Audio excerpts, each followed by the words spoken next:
കണ്ണ് കാണാത്ത ഒരു മനുഷ്യൻ ഉണ്ടായിരുന്നു റസൂലുള്ളാഹിന്റെ കാലത്ത് സല്ലല്ലാഹു അലൈഹി വസല്ലം. അബ്ദുല്ലാഹി ഇബ്നു ഉമ്മി മക്തൂം റളിയല്ലാഹു അൻഹു. അബസ വതവല്ല എന്ന സൂറത്തിന്റെ അവതരണത്തിന് കാരണക്കാരൻ, പ്രവാചകനെ അല്ലാഹു ആക്ഷേപിച്ച ഖുർആൻ വചനത്തിന്റെ കാരണക്കാരൻ, അദ്ദേഹത്തിന് കൈപിടിച്ച് പള്ളിയിലേക്ക് കൊണ്ടുവരാൻ മക്കളുണ്ടായിരുന്നില്ല.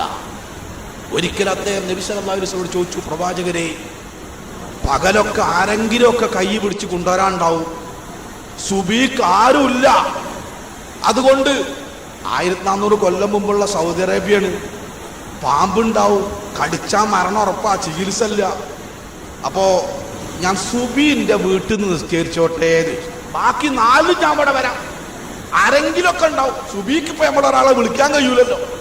സ്വാഭാവികമായി നബി സല്ലല്ലാഹു അലൈഹി വസല്ലം പറഞ്ഞു, എന്നാ പിന്നെ ഈ സുബീക്ക് ഇങ്ങനെ ബുദ്ധിമുട്ടാവണ്ട, അങ്ങനെ ഇടങ്ങാറാവുകയാണെങ്കിൽ വീട്ടിൽ നിസ്കരിച്ചോളൂ.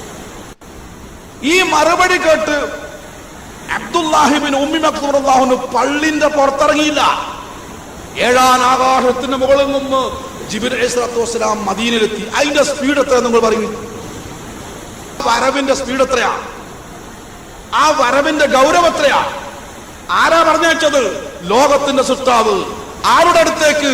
പ്രവാചകന്റെ അടുക്കലേക്ക്. എന്തിനാ പറഞ്ഞയച്ചത്? മടക്കി വിളിക്കണം പ്രവാചകരെ, ആ മനുഷ്യനെ. അയാൾ ചെരുപ്പിടുകയാണ്, ഇങ്ങോട്ട് വാങ്ങുക. വീണ്ടും ഈ കണ്ണ് കാണാത്ത മനുഷ്യൻ പ്രവാചകന്റെ അടുക്കലേക്ക് വന്നു.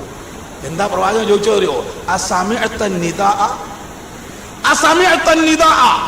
ഈ പള്ളിയിൽ നിന്ന് ബിലാൽ ബാങ്ക് വിളിച്ചാൽ മഹാനായ ഉമ്മി മക്തൂം താങ്കൾ താങ്കളുടെ വീട്ടിലേക്ക് കേൾക്കുമോ?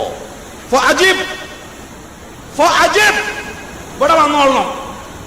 എന്റെ സംസാരം കേൾക്കുന്ന സഹോദര സഹോദരിമാരെ, ആർക്കാണ് വീട്ടിൽ നിസ്കരിക്കാൻ അനുവാദമുള്ളത്?